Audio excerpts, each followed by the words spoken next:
હાલો.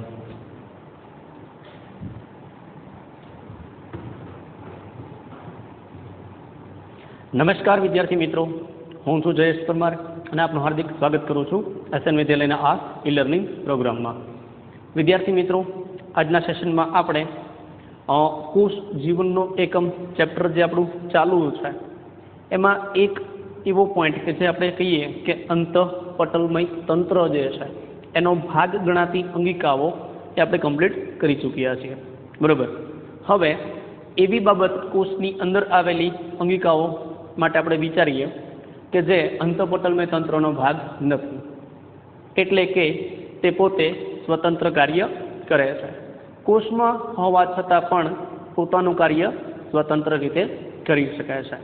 તો મિત્રો, આવી અંગિકા એટલે કણાભસૂત્ર. આજનું આપણું ટાઇટલ છે કણાભસૂત્ર, માઇટોકોન્ડ્રિયા તરીકે આપણે એને ઓળખી શકીએ.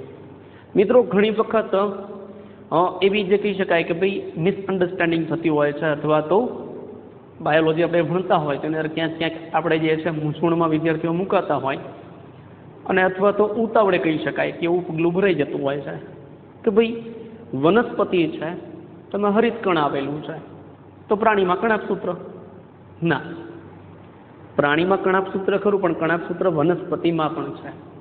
એટલે અહીં શું થાય છે કે ક્યાંક ને ક્યાંક, માનો આજનો ટોપિક આપણો કણાભસૂત્રનો છે, એના પછી જે છે આપણે જ્યારે હરિતકણ ભણશું તો એ બે ટોપિક કમ્પ્લીટ થયા પછી બેની કમ્પેરેટિવલી બાબતો જે છે મહત્વની આપણે જરાક ચકાસીશું અથવા તો એનો અભ્યાસ કરીશું, એની ઉપર એક નજર નાખશું જેથી કરીને યાદ રહી જાય, બરાબર.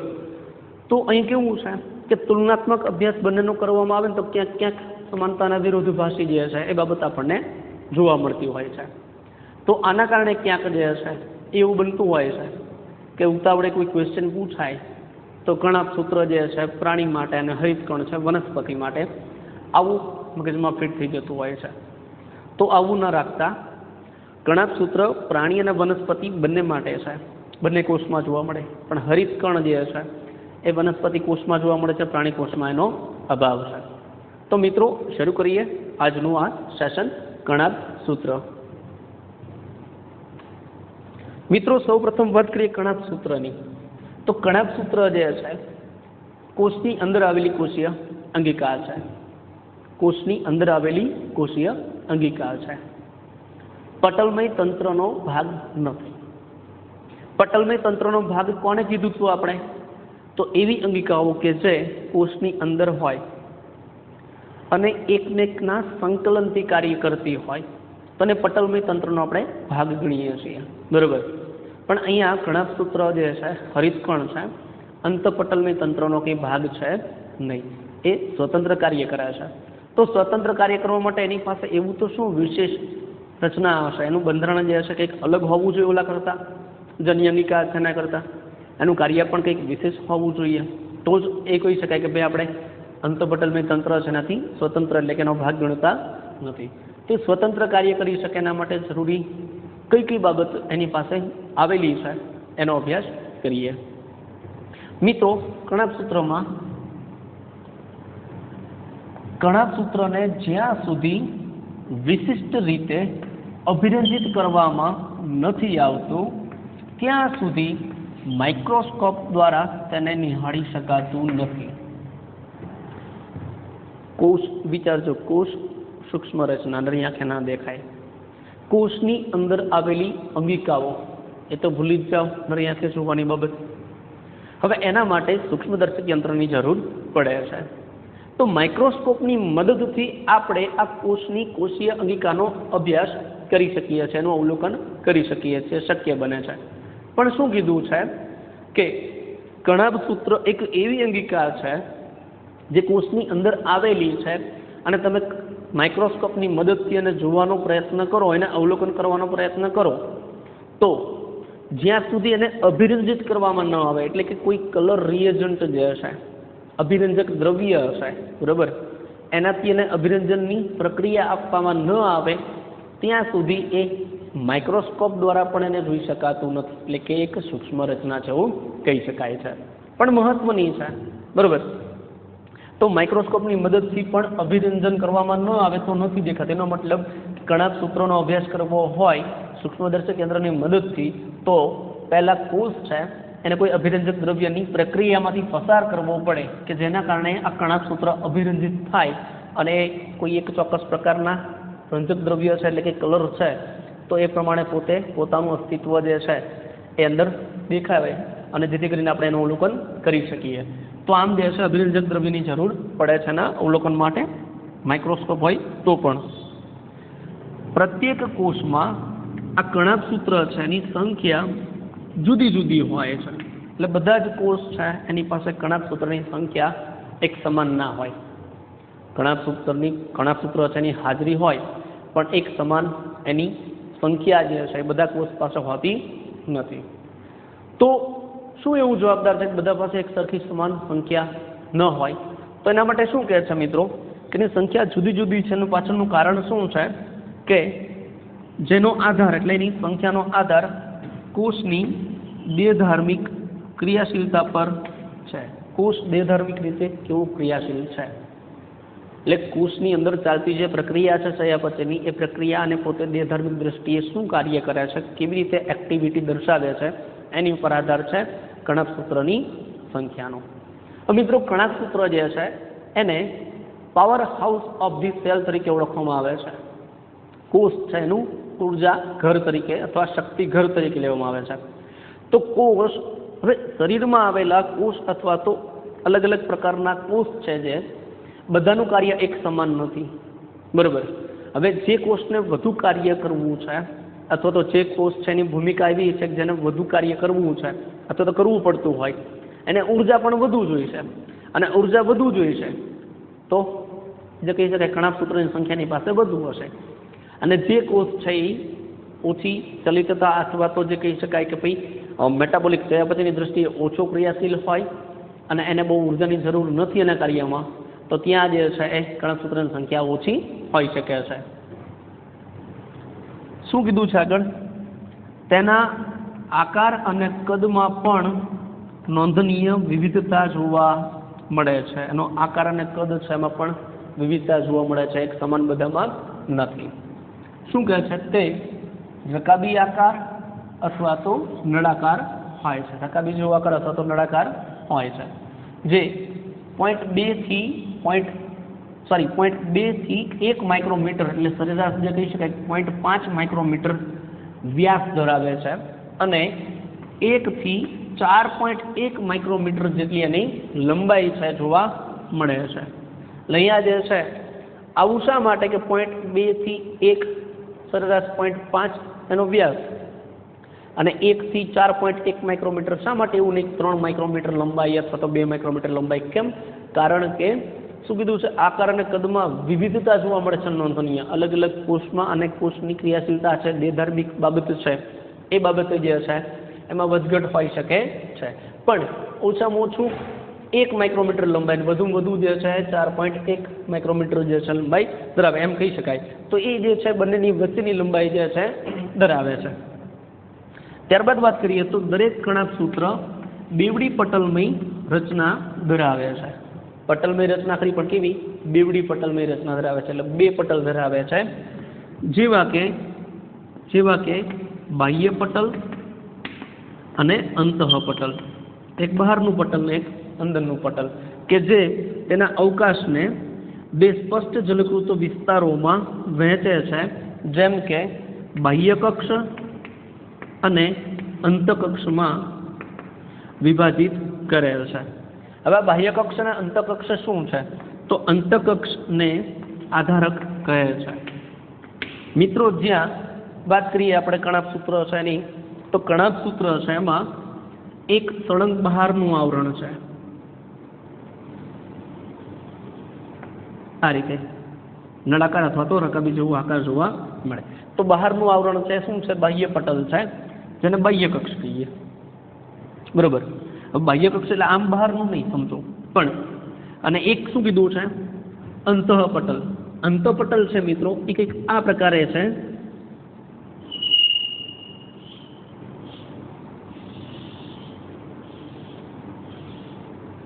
આ રીતે આવેલું છે અંદરનું પટલ.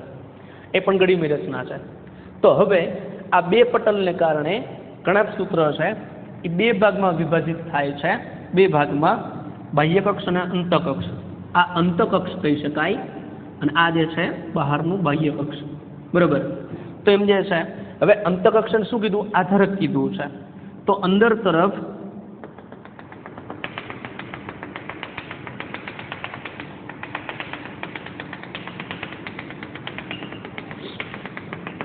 આવેલ જે પ્રવાહી છે, જે માધ્યમ છે, એને શું કીધું છે?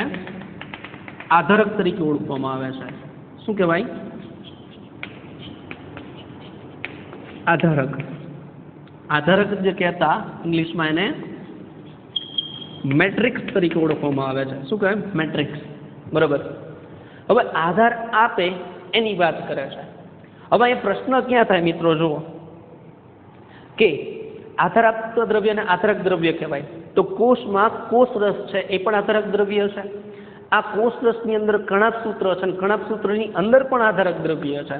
તો બંને કણાપ સૂત્રની અંદર પણ આધારક અને કોષ રસ પણ આધારક છે. એટલા માટે જ્યારે બોલાય તો શું બોલાય કે આની અંદર, આને ઇંગ્લિશમાં મેટ્રિક્સ કહેવાય છે. બરોબર. પણ ગુજરાતીમાં આપણે જે કહીએ તો કણાપ સૂત્રીય આધારક અને કોષ માટે કોષ રસીય આધારક, આવા બે શબ્દ છે એ બોલી શકાય છે, જેથી કરીને ખ્યાલ આવે કે જ્યારે કણાપ સૂત્રીય આધારક કહે છે તો કણાપ સૂત્રના આધારકની વાત કરે છે, અને જ્યારે એવું કહે છે કે કોષ રસીય આધારક એટલે કે કોષ રસની વાત કરે છે. બંને આધાર આપે છે એટલા માટે આધારક દ્રવ્ય તરીકે લઈ શકાય છે. આગળ જોઈએ શું કહે છે તો બાહ્ય પટલ સળંગ અને કણાપ સૂત્રની બહારની સીમા રચે છે. એટલે આ બાહ્ય પટલ જે છે કેવું છે? સળંગ છે.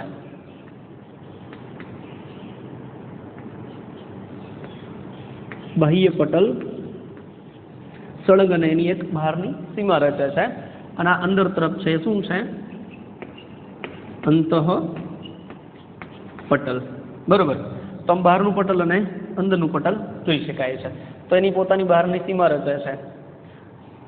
તેનું અંતઃ પટલ આધારક બાજુ અંતર્વલનથી અનેક પ્રવર્ધો રચે છે. આ અલગ અંદર તરફ જે છે અંતર્વલન, બહાર તરફ હોય તો બહિર્વલન કહેવાય, બાહ્ય વલન. તો એ આમ જોવા જાવ તો આ જે છે આખું સળંગ છે. એમ અંદરનું જે છે આમ સળંગ હોય, પણ સળંગ છે ત્યાંથી અંતર્વલન પામે, અને અંતર્વલન પામવાને કારણે આ જે અંદર તમે જોઈ શકો છો 1 2 3 4 5 એને શું કહેવાય? ત્યારે પ્રવર્ધ કહેવાય. પ્રવર્ધો તરીકે ઉપસી આવતી રચના તો પ્રવર્ધ કહેવાય. તો એ જે છે અનેક પ્રવર્ધ રચે છે, અને આ પ્રવર્ધ જે છે એને શું કહેવાય છે? ક્રિસ્તી તરીકે ઓળખવામાં આવે છે. અને શું કહેવાય? ક્રિસ્તી. તો પ્રવર્ધ જે છે આ પ્રવર્ધ એને ક્રિસ્તી તરીકે ઓળખાય છે. એને ક્રિસ્તી તરીકે ઓળખવામાં આવે છે. ક્રિસ્તી તેના સપાટીય ક્ષેત્રફળમાં વધારો કરે છે. ક્રિસ્તી તેના સપાટીય ક્ષેત્રફળમાં વધારો કરે છે. એક વખત આગળ પણ કંઈક આ બાબતની ચર્ચા કરી હતી. સપાટીય ક્ષેત્રફળમાં વધારો કરવો એટલે શું? દાખલા તરીકે આ સપાટી જે છે મિત્રો, એ તમે જોઈ શકો છો આ સપાટી છે. બરોબર. હવે આ સપાટીની અંદર જો આટલી સપાટી કવરઅપ થાય છે, લંબાઈ જોવા જાવ તો અહીંથી અહીં સુધી આટલી છે, પણ હવે એની અંદર પ્રવર્ધ ઉમેરાય તો, એટલે પ્રવર્ધભાઈ સપાટી હોય તો આ રીતે થઈ જશે. તો હવે એનો સપાટીનો વિસ્તાર આ રીતે તમારે ગણવો પડશે. તો આ સપાટીનો વિસ્તારમાં શું થયો? વધારો. જે હતી એના કરતાં ડબલ ગણી અથવા તો એથી વધી જશે, કેમ કે આમથી આમ તમે જોશો તો એમાં વધારો થતો જોવા મળે. બરાબર. તો એનો મતલબ શું છે કે એક સિમ્પલ, આગળ પણ એક વખત મેં એનો ઉલ્લેખ કરેલો છે કે દાખલા તરીકે આ એક અંતર છે, ચોક્કસ અંતર છે A થી B સુધી, અને બે દોરી અહીંયા આપણે રાખીએ છીએ. એક P દોરી છે જે અહીંથી A થી B સુધી લંબાયેલી છે. હવે અંતર તો ફિક્સ છે, પણ આ P દોરી છે અને બીજી દોરી છે એને આપણે નામ આપીએ છીએ Q. પણ Q દોરી છે એક આવી ગોઠવણ ધરાવે છે, પ્રવર્ધવાળી અથવા તો ગળીમય રચના. તો આમાં સ્વાભાવિક છે મિત્ર, હું એમ કહું કે અહીંયા A થી B નું અંતર ફિક્સ છે અને P અને Q બે દોરી છે જે A થી B સુધીની વચ્ચે જોવા મળે છે, ગોઠવાયેલી છે. તો આ બંનેનો અભ્યાસ કરતા ખ્યાલ આવે છે કે P દોરીની લંબાઈ વધુ હશે કે Q? સ્વાભાવિક છે, જવાબ શું હશે? Q, કારણ કે એ ગળીમય રચના છે. તો આ જ્યારે લંબાઈ જે છે અને જ્યારે સ્ટ્રેચ કરવામાં આવે તો એની લંબાઈ વધી જશે. તો એનો મતલબ એની સપાટીમાં વધારો. તો શું કીધું છે કે નહીં? સપાટીય ક્ષેત્રફળ છે એમાં વધારો કરે છે એટલે સામાન્યતઃ જે છે એની સપાટીય ક્ષેત્રફળ આ રીતે હોય જે હવે આ રીતે થઈ ગયું છે તો એમાં વધારો કરે છે તો ક્રિસ્ટીને કારણે એની સપાટીય ક્ષેત્રફળમાં વધારો થાય છે ખ્યાલ આવે છે મિત્રો આ ઉપરાંત જે છે અન્ય પણ માહિતી છે જે આપણે હજી જોવાની છે મિત્રો તો એ કણાક સૂત્ર જે છે ખૂબ અગત્યની બાબત છે કોષ માટે કારણ કે એક તો નાની રચના છે આ ઉપરાંત એનું કાર્ય પણ કંઈક વિશેષ છે તો વિદ્યાર્થી મિત્રો આ નાનકડી એવી રચના છે કોષની અંદર આવેલી છે હવે કોષની અંદર આવેલી કોષીય અંગિકા હોવા છતાં પણ એની રચના પોતાની પણ કંઈક વિશેષ છે ત્યારે જ એ પોતે વિશેષ કામ કરી શકે તો વિશેષ કામ કરવા માટેની વિશેષ રચના કણાક સૂત્ર પાસે કઈ કઈ આવેલી છે એની ઉપર જરાક નજર કરીએ તો મિત્રો કણાક સૂત્ર જે છે કણાક સૂત્રના બંને પટલોમાં તેના કાર્યો સંબંધિત વિશિષ્ટ ઉત્સેચકો જોવા મળે છે વિચારવા જેવું છે મિત્રો કણાક સૂત્ર છે એના બંને પટલમાં બાહ્ય પટલ અને અંતઃપટલની અંદર ઉત્સેચકો જોવા મળે છે અને કેવા તેના કાર્યને સંબંધિત ઉત્સેચક જે કણાક સૂત્રના કાર્ય સંબંધિત હોય છે એના કાર્ય માટે જવાબદાર હોય છે એનું કાર્ય કમ્પ્લીટ કરાવી દે છે કણાક સૂત્ર ઝારક શ્વસન માટેનું સ્થાન છે શું છે ઝારક શ્વસન માટેનું સ્થાન છે મિત્રો અહીંયા સમજવું અગત્યનું છે કે શ્વસનની બાબત છે એમાં 10મામાં કંઈક તમે થોડીક માહિતી જે છે ભણીને આવ્યા છો કે શ્વસન છે તો આગળ જતાં શ્વસનના બે પ્રકાર પડે છે ઝારક શ્વસન અને અજારક શ્વસન ઓક્સિજનની હાજરીમાં થાય તો ઝારક શ્વસન અને ઓક્સિજન ના હોય તો અજારક શ્વસન હવે કોષના કોષરસીય આધારકની અંદર ધ્યાનથી સમજો જે વાત કરવા જઈ રહ્યો છો કે કણાક સૂત્ર કેટલું અગત્યનું છે બરોબર જેમ કે ઝારક શ્વસન માટેનું સ્થાન કીધું છે એટલા માટે તો શું થાય જરાક જોજો આખી પ્રક્રિયા શું છે તો આખી પ્રક્રિયાની જરાક વાત કરીએ વિદ્યાર્થી મિત્રો તો જ્યારે આપણે ખોરાક લઈએ છીએ તે ખોરાક જે છે આપણા મુખ ગુહામાંથી કંઠનળી અન્નનળી અને જઠરમાં જાય જઠરમાંથી આંતરડામાં જાય અને એ દરમિયાન એનું જે કંઈ છે પાચનની ક્રિયાની શરૂઆત થઈ જતી હોય છે હવે જ્યારે ખોરાકનું પાચન થાય તો એ ખોરાકના જટિલ અણુમાંથી સરળ અણુમાં એનું રૂપાંતર થાય છે એ જવાબદાર છે આખી પ્રક્રિયા માટે મુખ્ય મહત્વ છે તો હવે જ્યારે એ રૂપાંતરણ પામે છે જટિલમાંથી સરળમાં તો એની અંદર જટિલ તરીકે જે કાર્બોદિત આપણે ખોરાકમાં લીધો છે એનું સરળ સ્વરૂપ થઈ જશે શર્કરા એટલે કે ગ્લુકોઝ હવે ત્યાંથી મિત્રો નાના આંતરડામાં આંગળી જેવા પ્રવર્ધ છે જેની સપાટી વધારી શકે છે આંતરડાની શોષણ સપાટી એમાં આ ગ્લુકોઝના અણુ શોષણ થઈ જાય છે અને એ નાના આંતરડામાંથી સીધા જશે રુધિરમાં તો રુધિર જે છે રુધિરવાહિની દ્વારા રુધિર છે શરીરમાં ફરે તો શરીરના જુદા જુદા ભાગો છે અંગો છે ત્યાં સુધી એ ગ્લુકોઝ છે એને રુધિર છે એ પહોંચાડે છે હવે એક વખત કોઈ પેશીના કોષની અંદર આ ગ્લુકોઝ દાખલ થઈ ગયો એક વખત આ ગ્લુકોઝ છે કોઈ કોષની અંદર દાખલ થઈ ગયો તો કોષના કોષ રસમાં જ્યારે તે આવે છે તો કોષ રસ અથવા તો કોષ રસીય આધારક જેને આપણે કહીએ છીએ એમાં એ ગ્લુકોઝના તૂટવાની ક્રિયાની શરૂઆત થાય ગ્લાયકોલિસિસ કહેવાતી પ્રક્રિયા છે જેમાં આખી પ્રક્રિયામાં ગ્લુકોઝ છે એ બે પાયર્વિક એસિડના અણુ છે એમાં રૂપાંતરિત થાય છે બરોબર હવે પાયર્વિક એસિડના અણુ છે 3 કાર્બન ધરાવે અને ગ્લુકોઝ છે 6 કાર્બન ધરાવે છે એટલે કે તૂટવાની પ્રક્રિયા ચાલુ છે હવે ગ્લાયકોલિસિસની પ્રક્રિયામાં લાઇસિસ એટલે તૂટવું ગ્લાયકો એટલે ગ્લુકોઝનું તૂટવું સમજાય છે to break down of glucose સમજાય છે તો અહીંયા એ ગ્લુકોઝનો અણુ જે છે એ બે અણુ 3 કાર્બનવાળા પાયર્વિક એસિડમાં રૂપાંતરિત પામે હવે નક્કી થશે કે આ જે પાયર્વિક એસિડ છે એને આગળ તરફ કેવી રીતે વહન પામે એટલે કઈ પ્રક્રિયામાં ભાગ લેવાનું છે ઝારક કે અજારક શ્વસન કોષ રસમાં જ રહીને એ પ્રક્રિયા હજી આગળ ચાલુ રાખે છે તે ઓક્સિજનની ગેરહાજરીમાં હશે અને એ થશે અજારક શ્વસન જેમાં ઉર્જા બહુ ઓછી મળે મિત્રો અને જો એ ગ્લુકોઝ છે એ ઝારક શ્વસનમાં જશે એટલે કે ઓક્સિજનની હાજરી હોય તો એ ગ્લુકોઝ છે એનું પાયર્વિક એસિડમાં રૂપાંતરિત થતું પાયર્વિક એસિડના અણુ છે ક્યાં જશે કણાક સૂત્રીય આધારકમાં દાખલ થશે હવે જે કામ કોષ રસમાં થાય છે એના કરતાં પણ બેસ્ટ કામ છે કણાક સૂત્રીય આધારકમાં થઈ રહ્યું છે તમે વિચારો કે જો કણાક સૂત્ર ના હોય તો ઝારક શ્વસન કમ્પ્લીટ ના થાય અજારક શ્વસનમાં માત્ર એક ગ્લુકોઝમાંથી 2 ATP જેટલી ઉર્જા મળે અને કણાભ સૂત્રમાં કમ્પ્લીટ જરાક શ્વસન થાય તો એક ગ્લુકોઝમાંથી 36 થી 38 એટીપી મળે.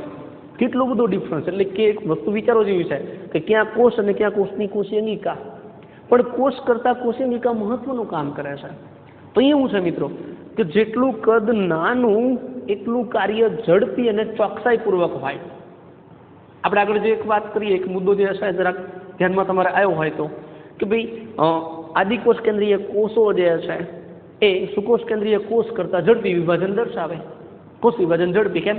કારણ કે કોષનું કદ નાનું તો એની ક્રિયા છે એ ઓછી હશે, ઓછી ક્રિયામાં એ વધુ વખત વિભાજન પામી શકે છે. બરોબર.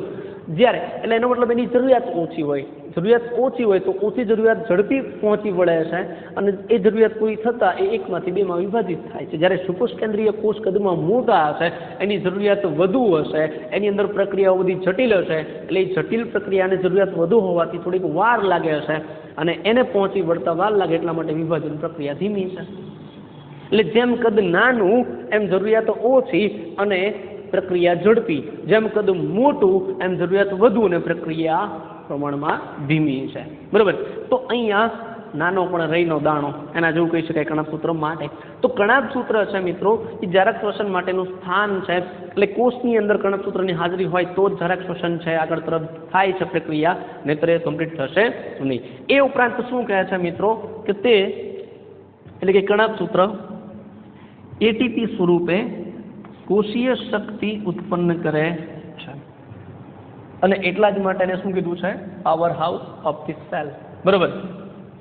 તો આ કારણસર કણાભ સૂત્રને કોષનું શક્તિઘર અથવા ઉર્જાઘર તરીકે ઓળખવામાં આવે છે. પ્રશ્ન અહીંથી પણ પૂછી શકે છે, કોષનું શક્તિઘર જે છે વર્ણવો, કણાભ સૂત્રનું વર્ણન થશે. બરોબર. તો અહીંયા જે છે એટીપી સ્વરૂપે, આ એટીપી જે છે એમાં મિત્રો એડિનોસાઇન ટ્રાઇફોસ્ફેટ એનું આખું નામ છે. એટીપીનું ફૂલ ફોર્મ જે છે એ શું છે? Adenosine triphosphate. અહીં લખું છું એટીપી માટે એડિનોસાઇન ટ્રાઇફોસ્ફેટ.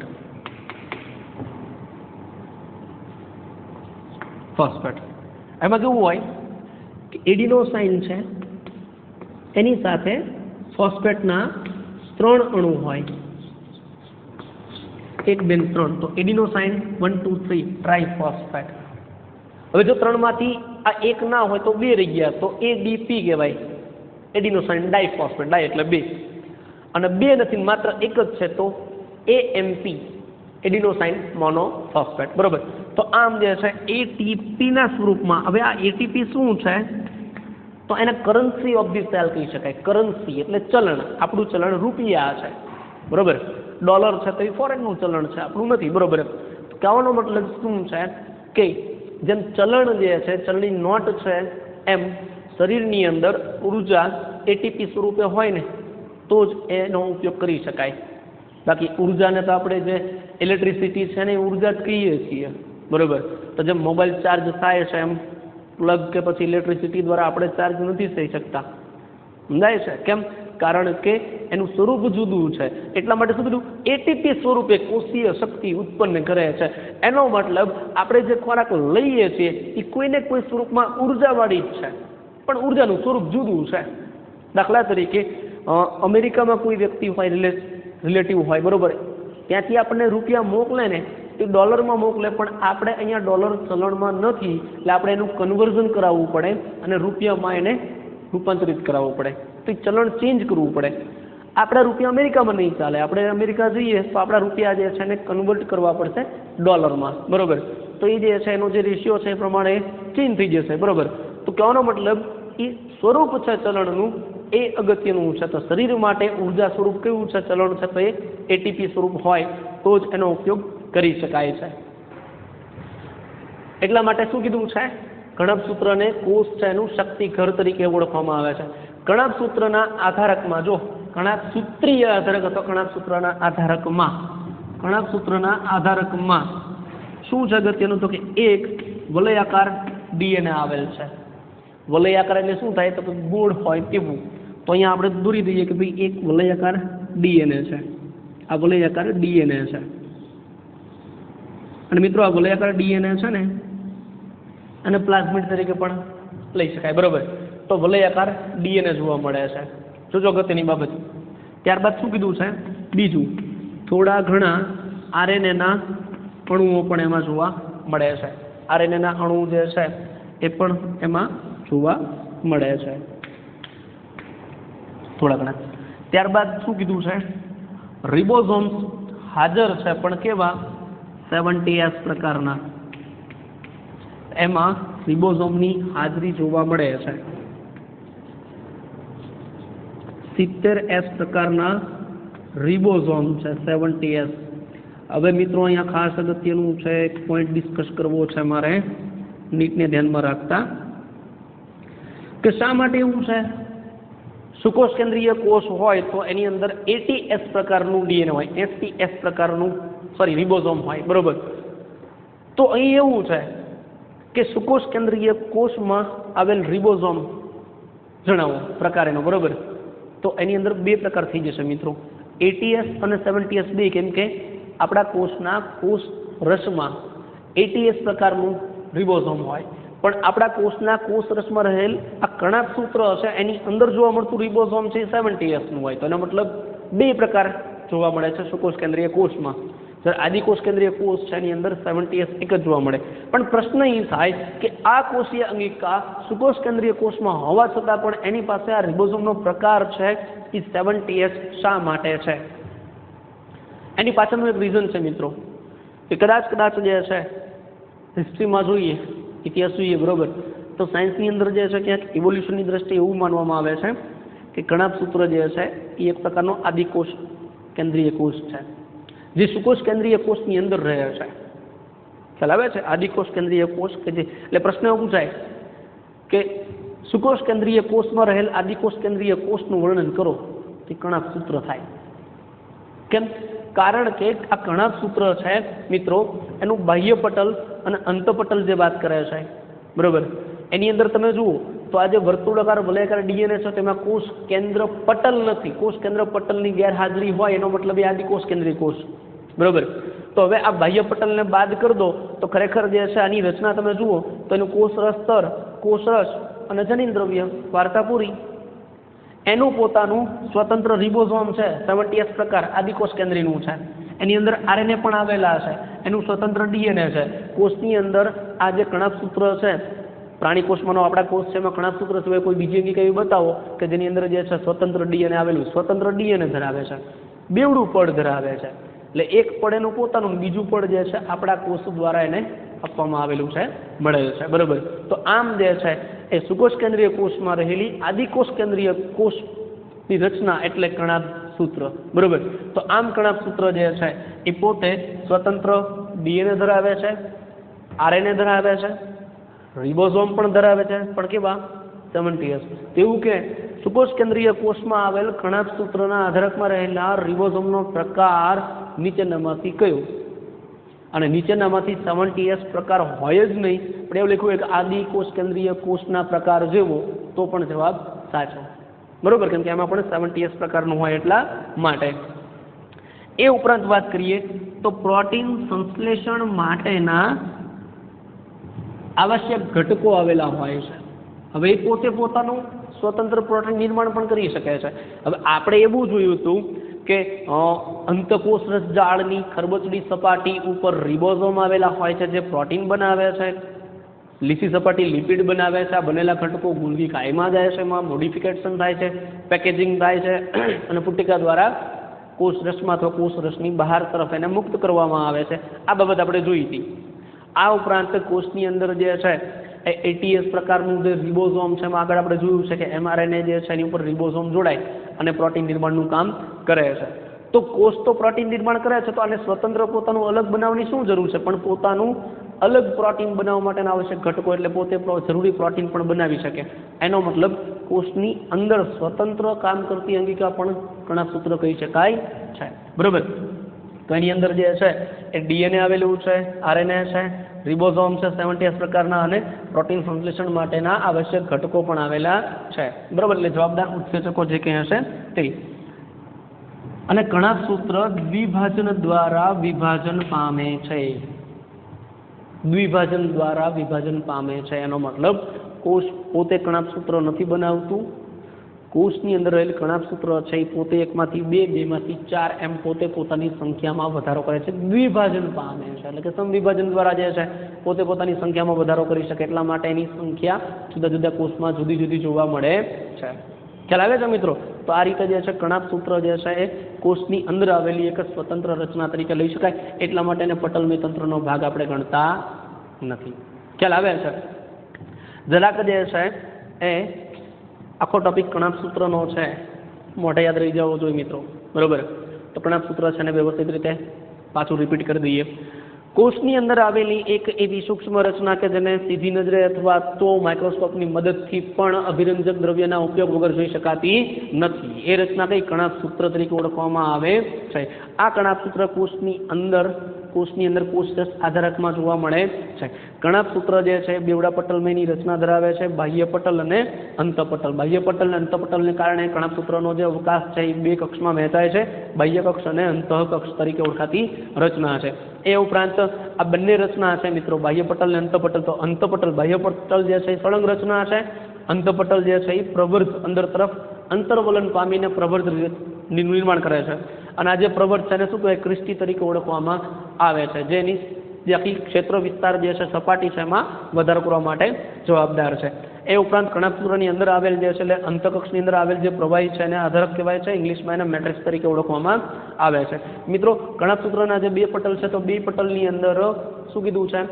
તેના કાર્ય સંબંધિત વિશિષ્ટ ઉત્સેચકો જોવા મળે છે. હવે એ ઉત્સેચકો કયા હશે? તો કણાભસૂત્ર છે મિત્રો એની અંદર જરાક શ્વસનની ક્રિયા ચાલે છે, અને જરાક શ્વસનની ક્રિયા માટે શું છે?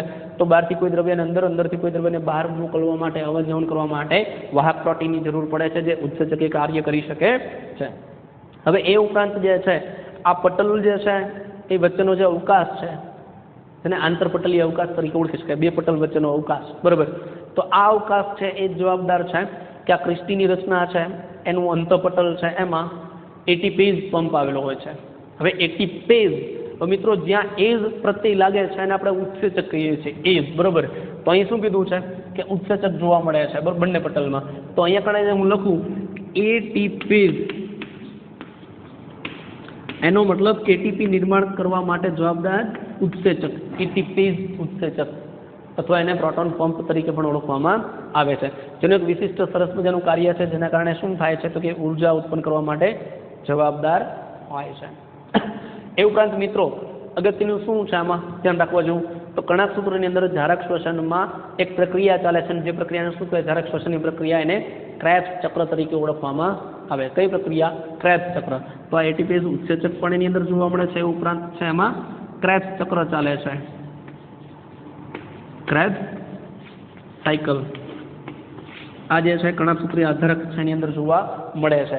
એ ઉપરાંત વાત કરીએ તો કણાભસૂત્ર જે છે એ ક્રેબ્સ ચક્રની મદદથી, એટલે ક્રેબ્સ સાયકલ આખી ચાલે છે. ત્યાર પછીનો એક તબક્કો ઓક્સિડેટિવ ફોસ્ફોરાયલેશન, એટલે કે જરાક શ્વસનનો છેલ્લો તબક્કો. ને છેલ્લા તબક્કાની અંદર એટીપી જે છે ઉર્જા મુક્ત કરતી હોય છે, એટીપી ઉર્જા બનાવે છે, બરાબર, કણાભસૂત્ર.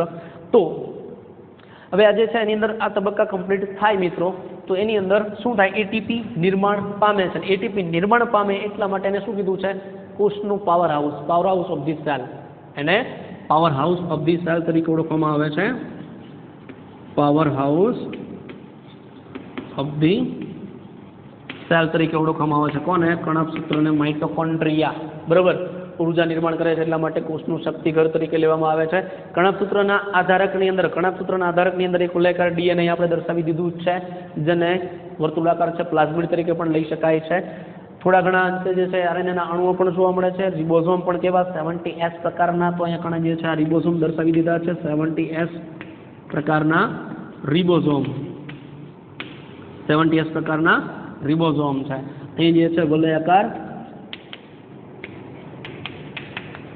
ડીએનએ, બરોબર, અને આરએનએના અણુ. અને એ ઉપરાંત જે છે પ્રોટીન સંશ્લેષણ માટે જવાબદાર ઘટકો પણ હોય છે. અગત્યનું કણાભસૂત્ર દ્વિભાજનથી વિભાજન પામે છે, દ્વિભાજનની પ્રક્રિયામાંથી પસાર થઈ અને વિભાજન પામે છે, જેથી તેની સંખ્યામાં વધારો થાય. અને એ પણ કેવું? તો કોષ પ્રમાણેની સંખ્યા જુદી હશે, એટલે જે કોષનું કાર્ય, એની જે કહી શકાય નિર્ધર્મિક ક્રિયા છે, એની ઉપર આધાર રાખે છે કે કેવું કાર્ય કરે છે. એ પ્રમાણેની સંખ્યા જે છે પોતે આપમેળે મેન્ટેન કરે છે અને એ કોષની અંદર રહેલ આદિકોષ કેન્દ્રીય રચના અથવા તો સ્વતંત્ર રચના કહી શકાય છે. તો સ્વતંત્ર પોતે પોતાનું કોષને વિભાજન પામવું હોય તો પામે, નહીતર કંઈ નહીં, પોતે પોતાના કાર્યને અનુલક્ષીને જે છે દ્વિભાજન એટલે કે કોષ વિભાજન અનુભવે. એમ કણાપ સૂત્ર છે એ પણ દ્વિભાજન દ્વારા જે છે વિભાજન કરે છે અને પોતે પોતાની સંખ્યામાં વધારો કરી શકે છે. વિદ્યાર્થી મિત્રો, આજનું સેશનની અંદર કણાપ સૂત્રનો ટોપિક જે છે 1 કે 2 વખત આ વિડીયો તમે વ્યવસ્થિત જોશો અને ટેક્સ્ટમાંથી વાંચશો તો આખું જે છે તમે મોઢે લખતા થઈ જશો અને અગત્યનું છે છેક 12મું પતે ત્યાં સુધી કામ આવશે. તો મિત્રો મળીએ નેક્સ્ટ સેશનમાં એક નવા ટોપિક સાથે. ત્યાં સુધી આવજો.